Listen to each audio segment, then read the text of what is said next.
Good afternoon. Welcome to Lunch with Lisa again. We are on episode 24.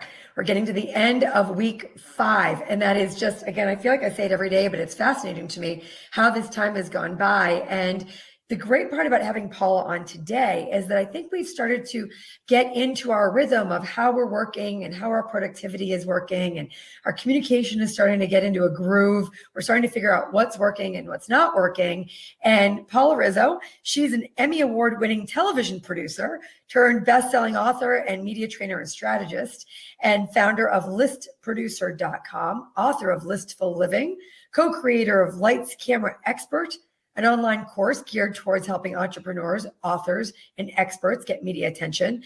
And you teach people how to be a video star. But with all of that, and you've been featured in everything, Fox News, Business Insider, Daily News. I've seen you on everything even. What you've learned from all of this is how to be highly productive, and highly productive using lists, which is so great. And I'm so thankful that you're here today so that you can help us as we continue to work through a new way of being productive. So Paula, thank you for being here. Oh, I'm thrilled to be here. Lists have changed my life. So I'm happy to spread the word and help people to be more productive and less stressed.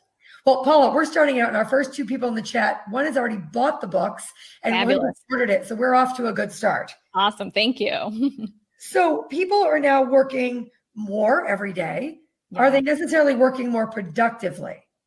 Not at all. And that's what happens when you start working from home. You think, oh, I have to fill every second of every day with work because you're used to being in an office and you're used to going to work to do this thing. It doesn't work the same when you work from home. And I know because when I first started working for myself about 3 years ago, I did the same thing. I opened my calendar from 10 a.m. to 6 p.m. and I said, whoever wants to talk to me, go ahead, pick a time on my calendar. And I quickly burnt out and I realized, okay, I don't want to run my business this way. This is insanity. So you can really streamline how you're working according to your own personal productivity style and how you work best. And what do you mean by that? I need to better understand that piece of it. Sure. So if you're not a morning person, I'm never going to tell you to become a morning person. Now, I realize that some people have jobs where you have to do things in the morning, right? You have to be able to, show up for a certain meeting or whatever it is. But for the most part, I want you to just look and see when you're most productive. When are you fired up to do certain tasks? So for me, I'm not into working in the morning. I like to do my calls a little bit later in the afternoon.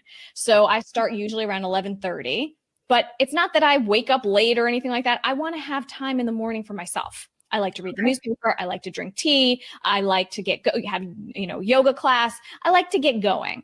And then I can start working. Some people like to hit the ground running and start working right away. Right. I can't actually do that. So I know that I have to schedule tasks that require, more brain power really in the afternoon. That's when I like to write. That's when I get more creative. I know that about myself. So I'm able to then take the things that are on my list and put them on my daily calendar according to those times. So what do you like to do before lunch versus after lunch? Knowing that about yourself is really important. And I love that I feel like you've just given me permission to not be a morning person. I think that morning people are the most militant about the fact that that is the way to be. That the earlier you get up, you hear it. Like I'm up at 4:30 every morning and I do my workouts. I'm at my office by 7. And those people are very proud of themselves. That's the way they work. And that is the efficient way to be. And I work really well at night. And so I'll work into the late hours of the night because that's when it's quiet. And I feel like I now know about my day and I can get things done. Yeah. And so thank you for giving me permission to be a night person. Of course, yes. But then what about these lists and breaking out these lists in a productive way? Yeah. Because I think we all have our own ways we do it, but I don't know that it's strategically the most productive way. Yeah. So what I always suggest is for people to make your list at night as the last task you do before you leave your desk. And I did this both when I worked as a TV producer and now that I work for myself, I would sit at my desk and handwrite it and every single thing that I need to do the next day. And not only that, but also what do I have the time and the resources to do? So that's super important. There's so many people who put all these things on their list that they'll never get to, right? Like write a book. You're never going to write a book in one day. I don't care how good you are, how fast of a writer you are. You need to be really, really, not so optimistic about what you can actually do in that time. So pick the task that you can do from that bigger task to be able to say, okay, could I write an outline? That you can do. Right. That's on the list. So to have sort of micro to-dos that will get you to the bigger goal, that's important. And then also knowing how long does it actually take you to do certain tasks, because people will say, oh, it'll take 5 minutes, and then it takes 2 hours. So my background in TV, has helped me to really be able to know time. I know how long 5 minutes is. I know how long 10 minutes is. Most people don't think in seconds that way, but I want you to time yourself doing different tasks, even putting your makeup on in the morning. So okay, it takes me 10 minutes. I know if I have enough time before this call to go do that. I'm sure my family and my team is watching, and I am the queen of underestimating how long something will take. That could be travel, that could be completing something. And what is that, Paul? And I'm putting myself right out there live. Why is it that I underestimate my time? Well, because I think you think you can do it in that time. You want it to be that way. You want it to be shorter. You want it to be fast, right? But it is not. So another tip from TV is to add pad to everything that you do. So we do this with any segment that's ever on, right? You figure it's going to be a 2-minute segment. You give yourself another 15 seconds of pad in case it runs over, in case, so you're always going to overestimate a little bit. So that you have a little bit of pad in between. And I do this with my calls too. I do a call at 11:30 from 11:30 to 12:30 where I'm, media training people or doing interviews or whatever it is that I'm doing. I don't do another call until 2 p.m. if I can help it, because I want to have a lunch break.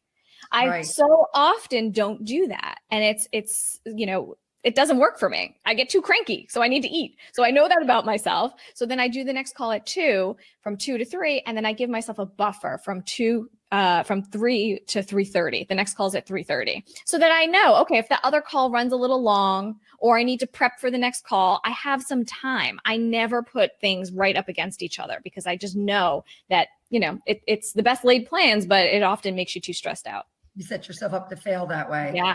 So I would like everyone who's on one last chance to do the poll for how are you managing from home. I think we're going to have some of the best data on this because we've been doing it every day. So if everybody has got theirs, and I'm going to close it out because I really want to ask you all about how you manage lists. So I just closed that one out. First of all, are you guys list makers? So let's find out who we have as attendees today. They can let us know how good they are, because some people also do lists. I've heard of people having multiple lists, like, oh yeah, I've got a whole bunch of lists. Yeah. And I guess this really could just be a private session, you and me today, because I have lists of things that, like, somebody said you should never have more than 10 things on your list. I read that and I'm like, that's impossible. I have like 50 things. And then I break them out by A, B, and C, but then I find that I have to do like A+, A-. Oh, so you prioritize. That's another level. That's pretty good. Yeah, but how do I get this list down? I always have too many things on my list. Right. So it is being realistic about what you can actually get done. What you don't actually have to do is there something on there that you can give to someone else, take it off your list. Yep. And then also look at it and say, why am I procrastinating on this? Why does this keep popping up day after day after day? Is it because, there's several things. One is that maybe you don't have the resources to do it. Maybe you have to figure something out or do an interview to find out how to do that thing or whatever it is. Also, it could be that you just don't want to do it and it doesn't matter. You don't have to do it. Right. Give yourself permission to just cross it off forever. There was a woman that I interviewed.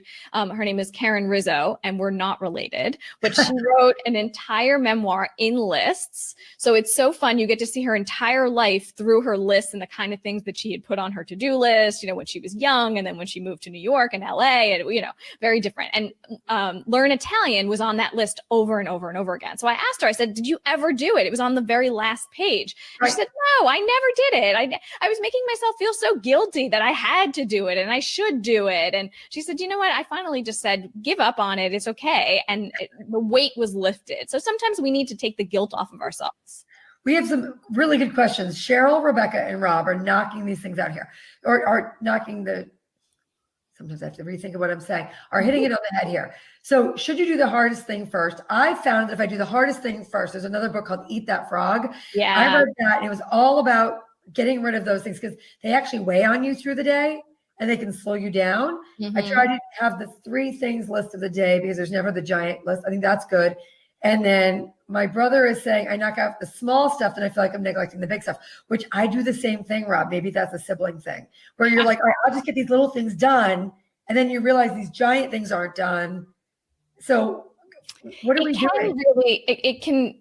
It does two things, right? You have to know yourself, know how you work best. And if you do need a little kickstart to say, okay, well, I'll do this one because it's really easy. And then like, that'll get me going, but I have to do this next one. Like I'm constantly making deals with myself. I'm always like, if I do this one thing that I've been procrastinating on, then I get to go, watch an episode of Ozark or whatever. You know what I mean?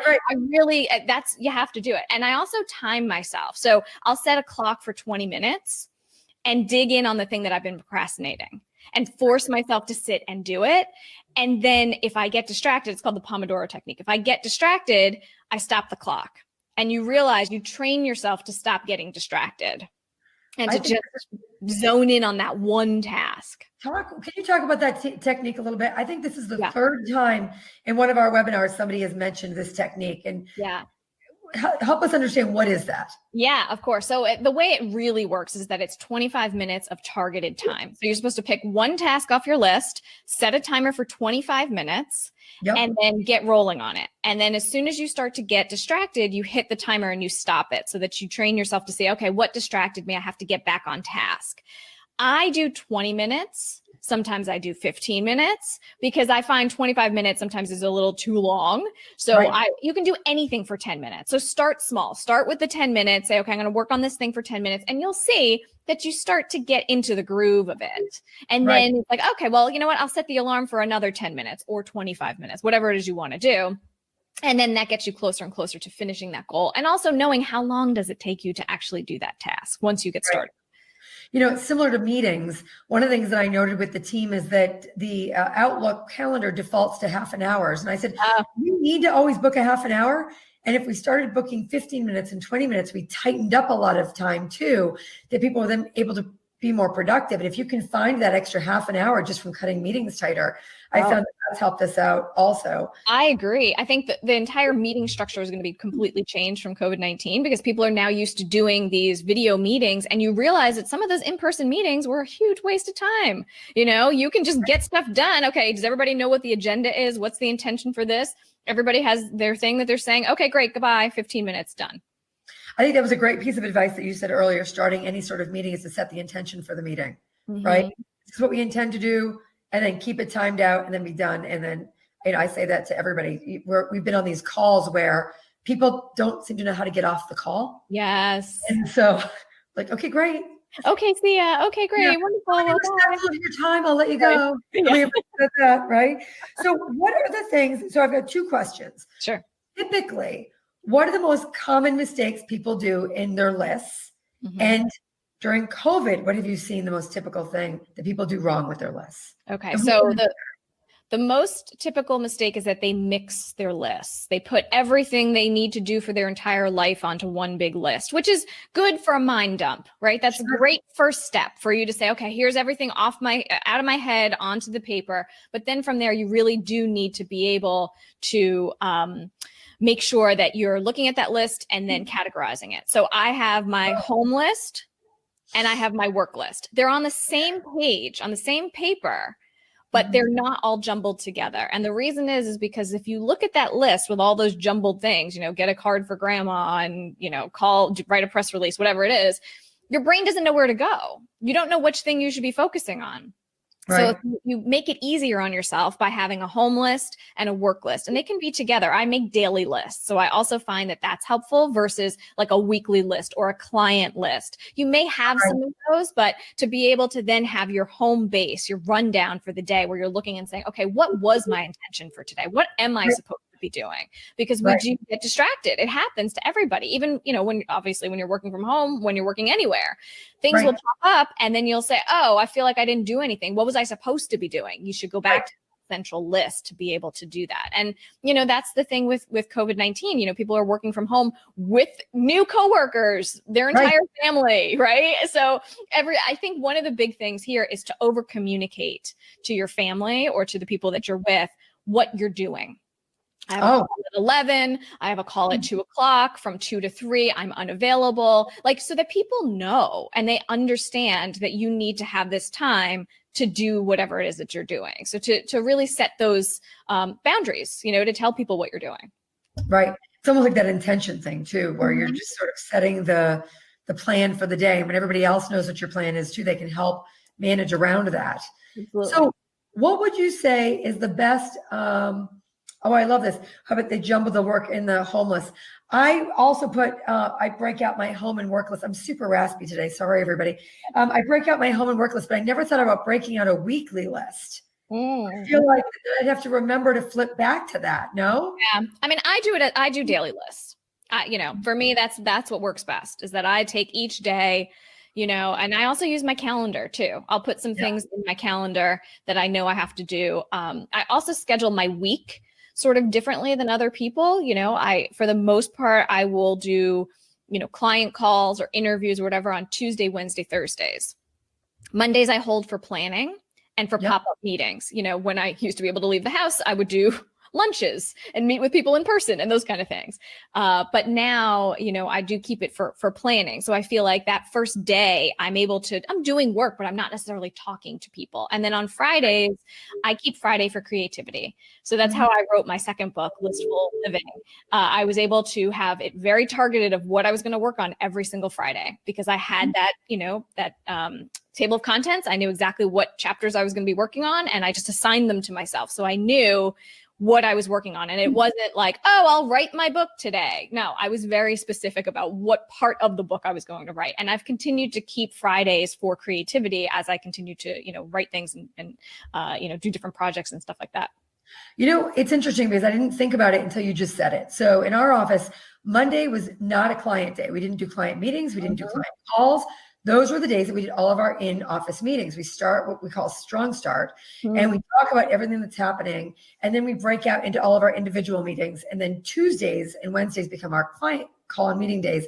And I would bulk all of my in-person meetings on the same day. But since we've been home, I don't know that we've been keeping to that at all. I think that we've been mixing that up. And I'm wondering if it would help us if we got back on track with what we normally did at the office. Yeah. And of course, originally we didn't know we'd be doing this long. So these are some really good points that I think that I can take back to work too, which brings me to then, with this opportunity, in theory, we have more time. We're not going to things. We're not going places. We're not commuting. We're not going to, and I think about that one meeting. If I was meeting you at your office, I have to drive, I'd have to park, I'd have to go through security. All that time is saved now. Yeah. So where is the greatest opportunity for us to be more productive while still having time for ourselves? Yeah. So it is those boundaries, right? Because you do have to set boundaries, because now you could sit at your desk and literally do video calls all day. And I know, because when I first started my media training business, that's what I did. And I was like, this is not sustainable. So I need to be able to have like very specific times that I do this and have boundaries. Now you don't have a commute. So what do you do with the commute time? Right. When I stopped commuting, I decided I wanted to do yoga. That was what I do with my 20 minutes that I used to commute. So now to be able to replace that with something that's good for you.